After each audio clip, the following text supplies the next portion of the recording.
कोल्हापूर पन्हाळा रस्त्यावरील वाघबीळजवळ आज दुपारी तरुणांच्या 2 गटात जोरदार राडा झाला। बेभान तरुणांनी दगडफेक करत आणि काठीनं काही गाड्यांची मोडतोड केली। अत्यंत वर्दळीच्या अशा रत्नागिरी महामार्गावर वाघबीळ घाटात हा खळबळजनक प्रकार घडला। या हाणामारीचं कारण स्पष्ट झालं नसलं तरी सोशल मीडियावर व्हायरल झालेल्या व्हिडिओमुळे तरुणाई कुठं वाहवत निघालीये असा प्रश्न पडतोय।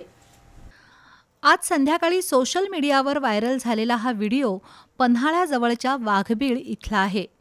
संध्याकाळी 5च्या सुमारास 2 गटातील तरुण एकमेकांना भिडले आणि जोरदार राडा झाला। हाताला मिळेल तो दगड भिरकावण्यात आला। काहींनी अगदी पाठलाग करून प्रतिस्पर्धी गटातील तरुणांवर दगडफेक केली, तर काही तरुणांनी हातात काठ्या घेऊन दुचाकी गाड्यांची मोडतोड केली।